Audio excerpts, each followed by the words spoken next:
तो जनाब, पेट्रोल फी लीटर 26 रुपए 2 पैसे महंगा हुआ है और नई कीमत 331 रुपए 38 पैसे हो चुकी है। हाई स्पीड डीजल फी लीटर 17 रुपए 34 पैसे महंगा हुआ है और नई कीमत 329 रुपए 18 पैसे हो चुकी है। माहिर मईशत खाकान नजीब साहब हमारे साथ मौजूद हैं। खाकान नजीब साहब, बहुत शुक्रिया आपके वक्त के लिए। सर, सबसे पहले तो ये कहिएगा कि आपकी इन्फॉर्मेशन के मुताबिक ये जो कीमतें बढ़ी हैं, क्या आलमी मार्केट में कीमतें बढ़ने की वजह से ये कीमतें बढ़ी हैं, या फिर जो पेट्रोलियम लेवी हमने 60 रुपए तक लेकर जानी थी उसको मुकम्मल किया गया है?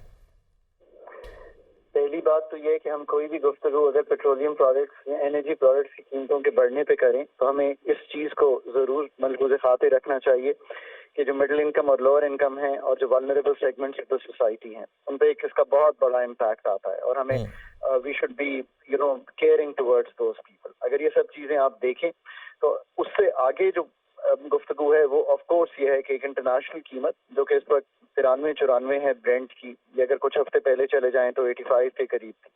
पर इसके साथ साथ जो बड़ी वजह जो अगर आप सामने रखें तो ऑफ कोर्स ये है कि आप अपना फाइनेंशियल ईयर टू डेट में देखेंगे तो जो आपका रुपए की कदर है उसमें एक खातिर खा कमी वाकया हुई है। उसका एक बहुत बड़ा इफेक्ट आपको एनर्जी प्राइसेस और पेट्रोलियम प्राइसेस में दिखाई दे रहा है। फिर तीसरी बात, आप एज अ कॉम आपने तय किया हुआ है कि आपने इनडायरेक्ट टैक्सेशन 70% करनी है मुल्क में, तो 50 रुपए हाई स्पीड डीजल पे और 60 रुपए आपने ये रखा हुआ है पेट्रोल पे। ये वो असरात हैं सारे जो पाकिस्तान कई दिहाइयों की पॉलिसी ओमिशंस और कमीशंस की वजह से यहाँ खड़ा है।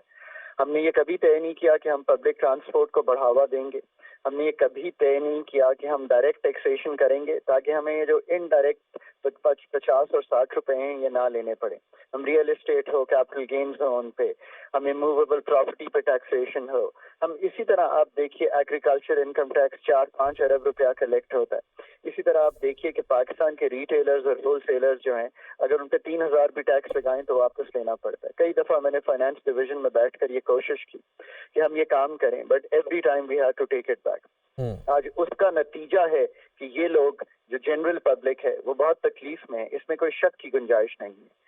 चौथी चीज अब ये सामने रखूंगा कि एक इनकम सपोर्ट प्रोग्राम है, हमें करना क्या है। जो चौथा नुक्ता यह है कि उसमें कुछ सपोर्ट जो है लो इनकम और जो बिल्कुल वल्नरेबल सेगमेंट्स हैं उनको एनर्जी की मद में IMF से गुफ्तगू कीजिए और वो सामने रखिए। ये मैं इसलिए कह रहा हूँ कि IMF इस चीज पे आपको अगर 10, 15, 20 अरब रुपया आप देना चाहेंगे तो शायद आपको मना नहीं करेगा। ये डायरेक्ट सब्सिडी है, this will come in handy. दूसरी चीज ये कीजिए कि लोगों को खुद, मैं बहुत ये अदब से कहता हूँ, नहीं ये बहुत इंपॉर्टेंट पॉइंट है, ये अपनी कंजर्वेशन और अपनी एफिशिएंसी, ये दो मेजर्स लोगों को खुद लेने पड़ेंगे। I have been saying this for the last 12 to 14 months कि चीजें जो हैं वो मुश्किल या जिसे आप कहेंगे थोड़ी तंगी जो है वो अभी जाने वाली नहीं है। उसको ठीक करने के लिए अपना तर्ज अमल बदलिए, कम जाइए बाहर, ट्रांसपोर्ट कम इस्तेमाल कीजिए, कार पूलिंग कीजिए, बाइक पूलिंग कीजिए। जहां पर आप गाड़ी की जगह पर बाइक इस्तेमाल कर सकते हैं, बाइक को यूज कर लीजिए। बहुत शुक्रिया। खाकान नजीब साहब हमारे साथ मौजूद थे, माहिर मईशत।